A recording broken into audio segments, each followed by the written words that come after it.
He doesn't look anything like me. Must be a mistake somewhere. Maybe he's not even my son, Andy remarked, openly favoring his good-looking and intelligent son over his daughter, Crystal. He told me, our daughter should get a job as soon as she finishes middle school and destroy the stuff we bought for her high school entrance. I couldn't take it anymore. I packed up and left, taking both kids with me. My name is Misty, an average 35-year-old stay-at-home mom. I used to live with my husband's son and daughter. My son, William, has always been handsome, mistaken for a girl when he was a kid. Friends would say, you should get William into acting or modeling. He's incredibly smart, gentle, and mature. By age 3, he conversed like an adult. On the other hand, my younger daughter, Crystal, is the cutest girl in the world from my perspective as a parent. However, her appearance differs from the conventional pretty girl. She's a bit plump with curly hair and a round face, not athletic, and slow to speak. To me, she's the most adorable girl in the world. Andy clearly favors William. When he gets home, he only pays attention to him. If Crystal tries to join in, Andy dismisses her, saying, she's creepy and trying too hard. William tries to include her, suggesting, let's all play together, but Andy discourages it, warning, don't play with Crystal, you'll catch her stupidity. William sits uncomfortably, understanding the situation. Even my mother-in-law, Jacqueline, dotes on William and mistreats Crystal. Andy's family owns a store, and Andy is expected to take over. This obligation leads us to visit my in-laws weekly. Every time we go, Jacqueline grimaces and remarks, oh, you brought Misty and Crystal again. You could have just brought Andy and William. She treats me like a maid over the phone if we don't attend. I don't enjoy visiting my in-laws, but Andy insists I help with chores. On this day, Jacqueline decides to take William and Crystal to a large local park. Crystal is thrilled to spend time with her grandma. I had an uneasy feeling, but tied up with chores as usual, I reluctantly waved them off. By evening, Jacqueline returned home carrying a tired William on her back. Oh, he's getting heavy. William's growing up, she cheerfully commented, but there was no sign of Crystal. Jacqueline, where's Crystal? I asked, my unease growing. With no hint of guilt, Jacqueline replied, I don't know. Both were looking tired, but I can't carry both, so I told Crystal to walk back on her own. I couldn't believe what I just heard. A chill ran down my spine. I bolted out of the front door and sprinted towards the park, rolling over myself in a panic. Who would leave such a small child alone? I prayed she was all right as I burst into the park. Mom? The moment I heard that cry, Crystal leaped into my arms. I felt the tension drain out of me. A police officer was standing nearby. You're her mom, right? He asked. The park staff found her crying alone and called us. You shouldn't leave such a small child unattended. The officer admonished me, but then patted Crystal on the head, saying, it's good your mom came for you. I bowed my head to the officer several times and tightly held Crystal's hand as we headed home. On the way, Crystal spoke up in her innocent words, Mom, I was sleepy. Grandma said I could nap, so I slept on a park bench. When I woke up, no one was there, and I cried. I'm not mad, Crystal. I'm sorry, I said, my heart still racing with fear and relief. I scared you. I couldn't help but hug Crystal, who was carefully reading my expression. When we got back to my in-laws' place, both Jacqueline and Andy sighed at the sight of Crystal. So she's found, huh? Frustrated, I yelled at Andy. Do you even care what happens to your own child? Andy wasn't ashamed. He fired back with something shocking. I don't care what happens to her. She's ugly and not smart. She doesn't look like me at all.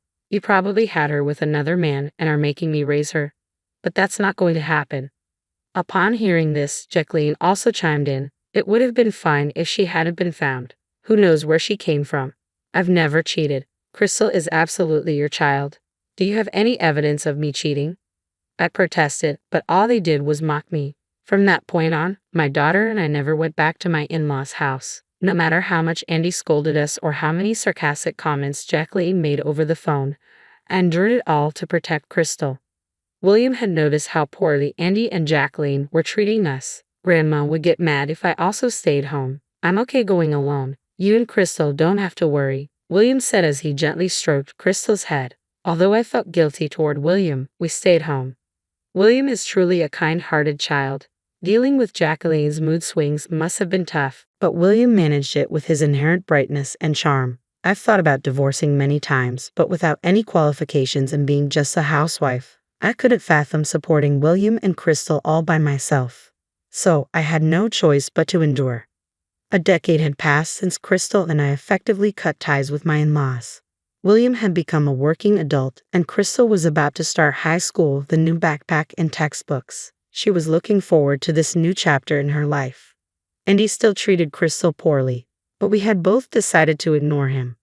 As long as William and Mom are on my side, that's all that matters, Crystal would say, which always made my heart ache. Still, seeing Crystal excited about her new life made me happy too. But then disaster struck, and he saw Crystal's new school supplies and went ballistic. What is this? You're planning on going to high school? We've raised you this far, and you're not even our real child. Quit school and start working. Pay us back for all we've spent, Andy yelled, ripping up her textbooks and tearing her bag apart, hurling them into the muddy yard soaked from days of rain. I'll make sure your mom hears about this, Andy said, dialing his in-laws. Jacqueline came over almost immediately, as if she'd been waiting for this moment.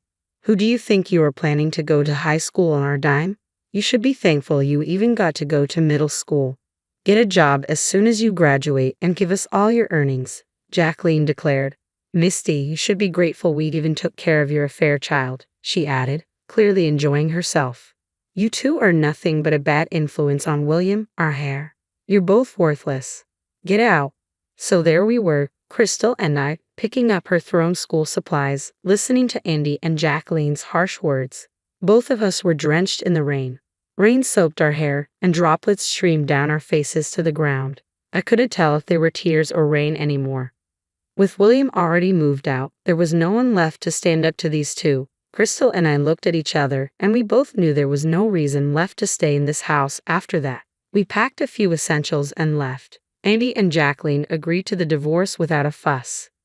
With nowhere to go, we turned to William for help. He was shocked to see us covered in mud and rain, but quickly understood the situation and welcomed us into his home. William offered me a warm shower, a change of clothes, and a soothing drink.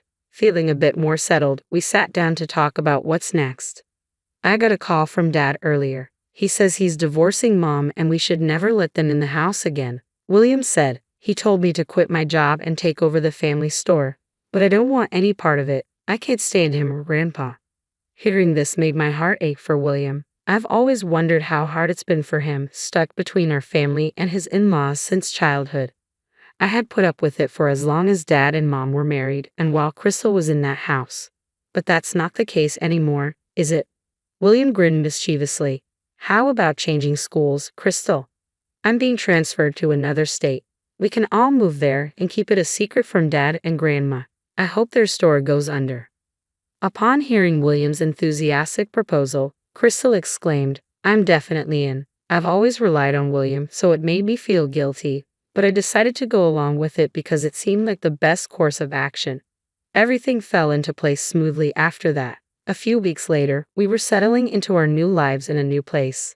What Andy and Jacqueline don't know is that Crystal is actually brilliant. She's always been good at tests, she just developed a little slower than others. She even aced the entrance exam to a top high school at our new location. Crystal and I both got new phone numbers, cutting off all contact with Andy and Jacqueline. William kept his line open just to keep tabs on them. He thought it would be best to have minimal communication to avoid being desperately searched for. 10 years have passed since then. Crystal is an adult now, and William has a decent job. We're all living separately. Today is a rare occasion where we've all gathered for a family meal. I decided to dress up a bit as I waited for the two of them. Suddenly, I hear, "Is that you, Misty?" "Yes, it's Misty," I replied. It was Andy, now balding and bloated, and Jacqueline, her hair completely white and hunched over like a character from a storybook. "Where have you been for 10 years, Misty? We've been worried. Are you still mad about us claiming Crystal is a child of an affair? Come back. We haven't seen Crystal and William for years." "Where are my kids?" Andy ranted, saliva flying from his mouth. "Yes, come back. We're in terrible shape now," Jacqueline shrieked in her hoarse voice. Despite the dramatic reunion, I felt nothing. I observed them oddly detached. Mom, what's going on?" I heard a voice behind me. I turned to see a sharply dressed young man and a lovely young woman in a cute dress pointing at Andy and Jacqueline. Andy and Jacqueline were speechless. Is that William and Crystal? The young man asked incredulously. Yes, but what are Dad and Grandma doing here? William responded tersely. Wow, you both look incredible, Crystal. You've turned into such a beauty. I hardly recognized you, the young woman said warmly. I never imagined that little Crystal would grow up to be this stunning. I wish I'd been there to see it. Ignoring William's question, both Andy and Jacqueline shared their thoughts. You see, after Crystal moved away from Andy and Jacqueline, her life improved significantly. Whether it was the lack of stress or her active involvement in high school activities, she transformed. Her face slimmed down, and her eyes, once lost in baby fat, became more pronounced. Her hair, which was once unmanageably frizzy, gained a beautiful wave. Now Crystal is so adorable that she could stand next to a celebrity and not be overshadowed. Well, since her older brother William is handsome, Crystal must have had the potential to be beautiful as well, Jacqueline added. Both William and Crystal are successful and employed by big corporations. They are the pride and joy of me, their mother, so the family is back together after 10 years. Let's go out for dinner. I don't have money on me, but you both can pay, right? After all, I raised you, Andy said, placing his hand on Crystal's shoulder. She promptly slapped it away. Don't touch me, it's creepy. I've always been told I was a result of my mother's affair. I have no father, and you didn't raise me. Who are you? Crystal, now wearing heels, towered over Andy. Enough is enough, William stated calmly. I won't forget what you did to Mom and Crystal. Today is the last day we're in contact. Don't bother calling again. Andy exploded with anger. How dare you speak to your parents like that? Crystal, come home and marry a local businessman's son. William, come back and save the family business. Misty, apologize and serve us for the rest of your life. Andy's temper flared like wildfire. We exchanged glances and burst into laughter. Why would we want your forgiveness? What made you think that? Crystal said, smiling. I'm actually getting married soon, so that businessman's son is out of the question. I'm starting my own business, so there's no way I can take over the family shop. What a shame, it'll go under. Both of them laughed, shaking their shoulders. Andy looked desperate. Misty, you'll come back, won't you? His needy gaze was repulsive. No, Andy, we're done here, I replied, turning away with my children. Why would I return to that house? Who wants to be a housemaid there? Besides, I've remarried, so no, I can't go back. I flashed the shining ring on my left hand.